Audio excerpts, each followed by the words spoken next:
Hello everyone, this is Ully with the Ranch Simulator community team, and today's tutorial is all about the granary, windmill, and food troughs.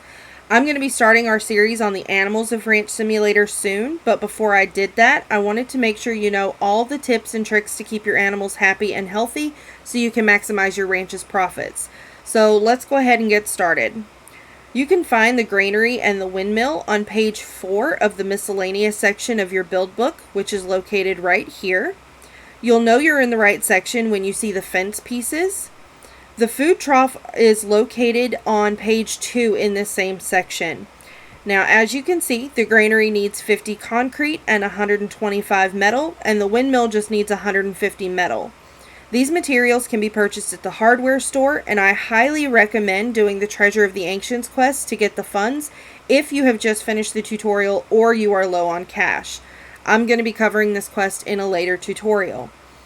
Now, the benefit of the granary is that it saves you money on food versus buying the bags of wheat, because you only pay $1 per unit of food with the granary, and it autofills any trough within range.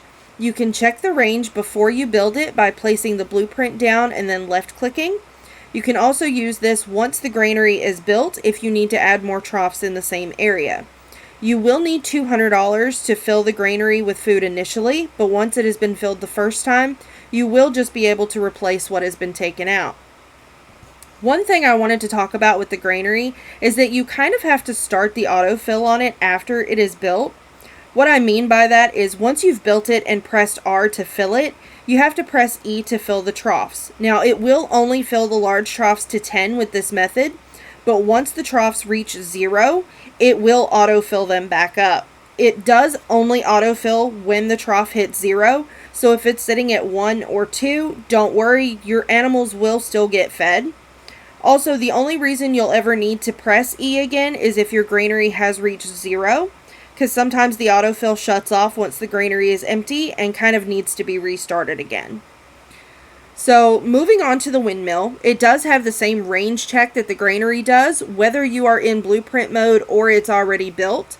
But unlike the granary, you will not need to refill the windmill at all. It's very set it and forget it. And the windmill will also autofill once the troughs hit 0. And finally today, we're going to talk about the food troughs. As you can see, I do have the small and large troughs here. The small troughs each hold about 7 units of food and water and are the perfect size to fit in the chicken coops, which I will talk about in the chicken tutorial. However, you can use the small troughs for the larger animals as well. The large troughs hold 21 units of food and water. Now, troughs have a range on them, so you can place your troughs outside of any fenced-in areas and animals will still be able to reach them. I know many people have had issues with placing the larger troughs inside the fenced-in area up against the fence, and then their pigs climb on the trough and can actually escape. So knowing you can place the trough outside and still keep the animals fed is a handy little trick. I haven't heard of that happening with cows, but the pigs tend to be escape artists, so that is just something to keep in mind for later. So that is it for this tutorial. Hopefully now you understand all the ins and outs of the granary, windmill, and food troughs. Please like this video if it helped you, and be sure to subscribe to see the rest of the tutorials, including meat and cheese production, and the fence building one, where I show you exactly how to get those perfect square fences. Also, please check out the Ranch Simulator community Discord that is linked in the description below. Thank you so much for watching, and happy ranching!